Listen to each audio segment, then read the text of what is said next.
Friends, welcome back to our channel. నేను మీ కుమారేనే. Today my recipe egg bajji. చాలా బాగా పర్ఫెక్ట్గా వచ్చాయండి. ఇవి హాఫ్గా కట్ చేసి చేశాను, ఇవి 1-1గా చేశాను. ఇప్పుడు మనం ప్రాసెస్ చూసేద్దామా. ఎగ్ బజ్జీకి ముందుగా 3 ఎగ్స్ తీసుకుందాము. ఒక బౌల్ తీసుకొని అందులో వాటర్ వేసుకొని నీళ్లు వేసుకుందాము. ఎగ్స్ వేసుకుందాం. వాటర్లో ఎగ్స్ వేసుకొని తగినంత సాల్ట్ వేసుకోండి. నేను దొడ్డుప్పు వేసాను. ఇప్పుడు మనం స్టవ్ ఆన్ చేసి ఎగ్స్ దానిపైన పెట్టుకొని ఉడకబెట్టుకుందాము.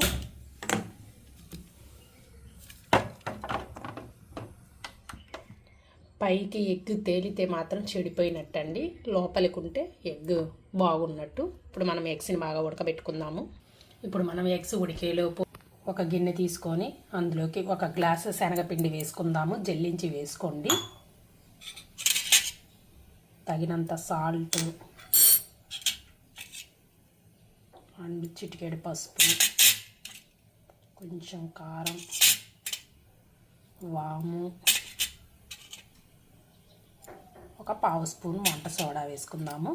మొత్తం కలుపుకుందాము. చూడండి, మొత్తం కలుపుకున్నాము. కొద్దిగా వాటర్ వేసుకొని బాగా తిక్కుగా కలుపుకోండి.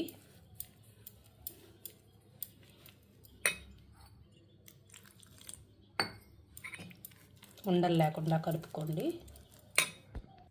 చూడండి, కలుపుకున్నాము. ఇలా ఉండాలి కన్సిస్టెన్సీ, బాగా తిక్కుగా ఉండాలి. చేతితో కలుపుకుంటే ఇంకా బాగా కలిసిద్ది. ఉండలు లేకుండా కలుపుకోవాలి. ఇప్పుడు దీన్ని మనం పక్కన పెట్టుకుందాం. చూడండి, ఎగ్స్ ఉడికిపోయినాయి. మనం స్టవ్ ఆఫ్ చేద్దాము. పూర్తిగా చల్లగా అయిన తర్వాత ఎగ్స్ని పైన ఉన్న చెక్కు మొత్తం తీసేద్దాము. అండి, ఎగ్స్కి పైన చెక్కు తీసేసాను. ఒక ఎగ్ని 2 సగాలుగా హాఫ్లుగా కట్ చేశాను. ఇప్పుడు నేను స్టవ్ ఆన్ చేసి బాండి పెట్టుకొని అందులో తగినంత ఆయిల్ వేసుకున్నాను. ఆయిల్ బాగా హీట్ అవ్వాలి, వేడవ్వాలి. పిండిని ఒకసారి మొత్తం కలుపుకుందాము. ఉండలు లేకుండా కలుపుకోండి. సాల్ట్ చూసి వేసుకోండి. నాకు కరెక్ట్గా సరిపోయింది. ఈ మాత్రం ఉండాలి కన్సిస్టెన్సీ, తిక్కగా. చూడండి,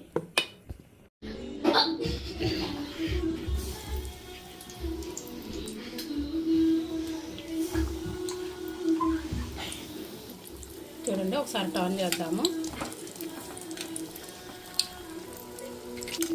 ఇప్పుడు మనం ఒక ప్లేట్కి తీసుకుందాము.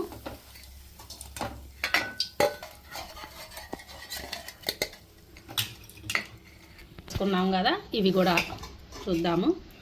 చూడండి, ఇలా కోటింగ్ ఇవ్వండి.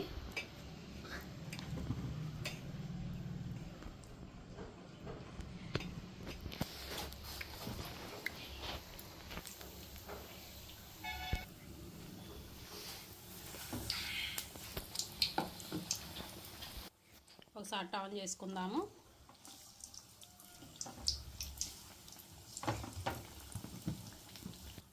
ఇప్పుడు ఇవి కూడా కాలిపోయినాయి. మనం ప్లేట్కి తీసుకుందామండి. కింతే. ఇప్పుడు స్టవ్ ఆఫ్ చేద్దాము.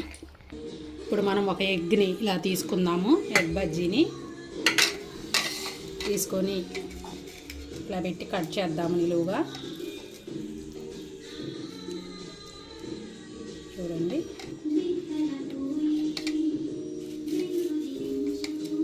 4 పీసెస్గా కట్ చేసుకున్నాము.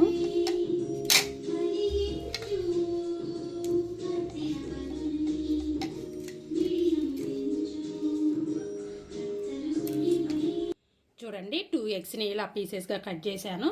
ఇప్పుడు దీనిపైన మనం సన్నగా తరిగి పెట్టుకున్న ఆనియన్స్ వేసుకుందాము. ఉల్లిపాయలు, పచ్చిమిర్చి వేసుకుందాము. కొత్తిమీర, కరివేపాకు వేసుకుందాము. కొంచెం కారం వేసుకుందాము.